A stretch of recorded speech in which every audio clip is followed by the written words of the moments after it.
guys, welcome to the Old Ultra Runner channel. I'm your host Jay Tynert, and today I'm going to talk about my race prep for the Perpetual Motion 12-hour race that I'll be doing on Saturday. I had originally signed up for the 24-hour race with the goal of running 100 miles, but with the heart attack that I had in late October, I've had to change my plans. I'm gonna downgrade it to the 12-hour, and I'm really not going for really big miles. I'm more gonna have to concentrate on keeping my heart rate down. So I have figured out that my heart rate seems to do a little better if I start off by walking. So I'm planning to walk the first couple of miles, and then I'll start my run 1 minute, walk 30 seconds intervals.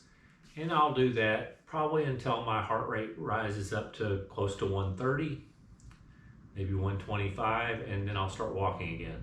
And then I'll just play it by ear. And I'm gonna try to keep my heart rate low the whole day and see how far I can go. I'm kind of going into it with 3-tiered goals. I'm thinking at minimum, my C goal is a minimum is I just want to stay healthy. But my C goal is to do a marathon in 12 hours. I think I should be able to do that. I think I should be able to walk that. I've walked a couple half marathons in the last few weeks. So I think I can do a marathon in 12 hours. My B goal would be to get a 50K in. My A goal would be 40 or more miles. If I was going in and doing the 12 hours before my heart attack and I was gonna race it, I would anticipate getting 55, maybe 60 miles. But the goals have had to be adjusted a bit. Anyway, so I just wanted to go through a little bit of the gear and what I do to, what I'm gonna bring to the race and how you prep for a long-timed race. And this is a road race, so it's a little different. If I was doing the 24-hour race or 48-hour race, I would bring a tent to set along the course, so where I would have a place to go in and change and to lay down. This being 12 hours, I shouldn't have to do those things. We're able to park a car on the outside of the course. Basically, it's a little bit of a walk, but it's not far away. But I am planning to set up on the infield that'll be right along the course. I have a little table over here. It's a 5-foot long folding table. I'm going to put that on the infield. I'm going to have this chair that I'm sitting in, this lawn chair, to where I'll have a place to sit. I'm going to have this ice chest over here on my left at that place. And on the table, I'll have this container. In the container, I'm going to have a change of my headband, a change of my hat. I'm going to have Kleenex. I have BioFreeze just in case I need it. I've got lubes, Trail Toes, and Sport Slick. I've got sunscreen. I've got a bug spray in case I need it. I've got my sunglasses, and I've got a headlight because we're running from 9 a.m. till 9 p.m. It will get dark while I'm doing the event. I've also got a charger for my phone in case I want to use my phone. And I've got a little charger for my watch just in case I need to recharge my watch. I don't think I should have to recharge my watch. It's been lasting much longer than 12 hours. But I'm actually going to have intervals set to where it tells me to run every minute, alternate running a minute and walking every 30 seconds. And I don't know how much faster that's going to chew up the battery. So I'm going to take that. That'll be on the table. I will also add at the table have my GoPro with 3 batteries, my little selfie stick that I use that extends and it can be set as a tripod. This thing's great. And I'm going to bring a little light in case I want to record after it gets dark, because the last 3 hours of the race will be in the dark, so I'll have that. In my ice chest, I have my waist belt, which half-mile loop, so you don't really need a waist belt, but sometimes I like to carry my water. And this also has a pouch where I could put my phone in it, so if I want to carry my phone and use Bluetooth headphones, I could do that. So I could, if I get to where I want to zone out with music or with a podcast or whatever, I'll have that option. Fortunately, I have the new Bluetooth headphones that I can put in one ear at a time, which is good because then I can communicate with other people even if I have it in and hear what's going on. In the ice chest, I'm planning to put a bag of ice in here. I've got a bag of water. I've got a couple water bottles that I will probably fill out a couple of them to begin with. I've got a little bit of UCAN that I'll probably put in the bottles to begin with. I've got Tailwind that always works for me that I can put in my bottles. I've also got some SIS tablets that have some electrolytes. I've also got some electrolyte tablets in the little white bin that I was showing you earlier.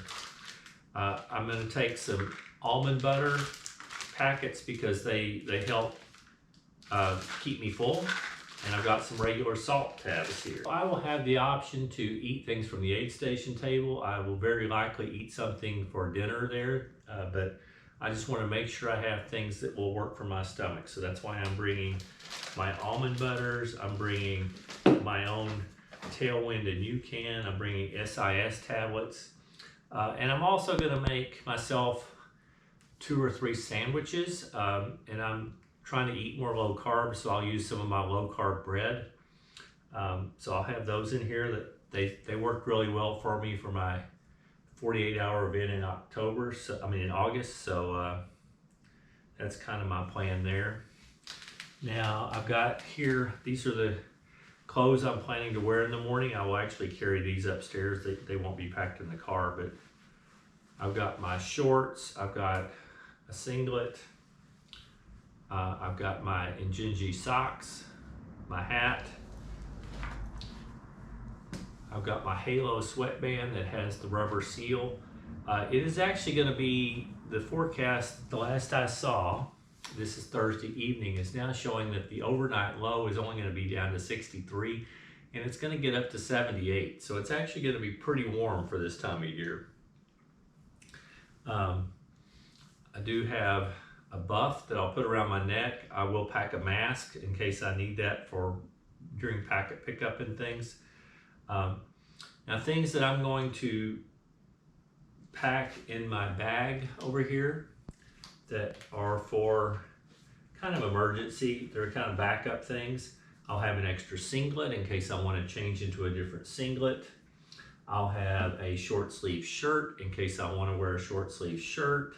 I'll have a long sleeve shirt in case for some strange reason I get cold.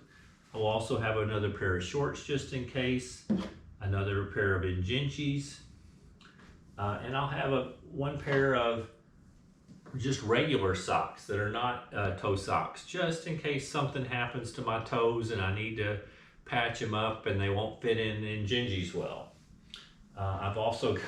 I'm probably over paranoid, but I've got an extra headlight just in case over here. The other thing I'm going to put in the car is just in case I feel like I need to lay down for some reason in the 12 hours, I've got a super little light sleeping bag and a pillow that I'm going to put in the car. They'll just be over there, and it's actually my wife's minivan that I'm planning to drive to the course, so I'll be able to go over and lay down if I really needed to. I don't anticipate that being the case. Now, as I didn't mention also, I will bring a towel. I'll have one, I'll actually probably need to go get one more, because I want to have one at my own little personal aid station so I can wipe off my face or wipe anything off by my chair and my table. But I'll probably also throw one in just in case in the van. Now, as far as shoes, It is a road run. I could wear my carbon fiber shoes, but I just don't find them as comfortable, and I'm going to be going so slow and walking so much, especially after my event. So I'm just going to wear the most comfortable shoes that I think will handle the miles. I'm taking my Ultra Torn 5s. I've done 40 miles in these before.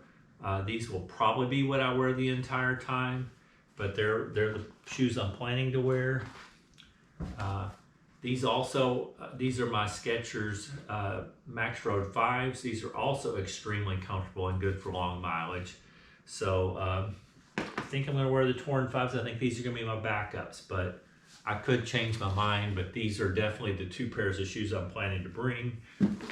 Right now I'm actually wearing my New Balance Beacons. These shoes always work for me. They're not as cushioned. They're not... but they're just extremely comfortable and seem to always work for me. I will probably throw those in my minivan too, just in case I run into problems and want another pair of shoes that'll work for me. That is pretty much the gear I have planned.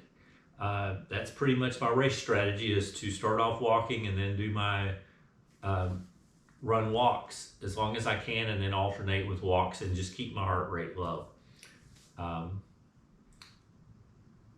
That's it, and I hope you found it interesting. I hope maybe it helps you in thinking about what you might need for a fixed time race or a long race.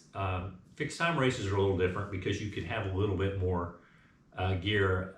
If you were doing a long trail race, you would have to figure out what you need in each drop bag location.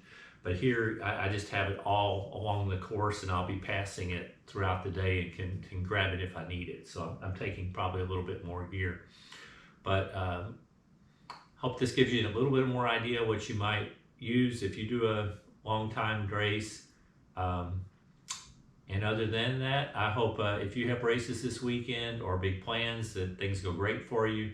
And other than that, keep moving. GoPro, stop recording.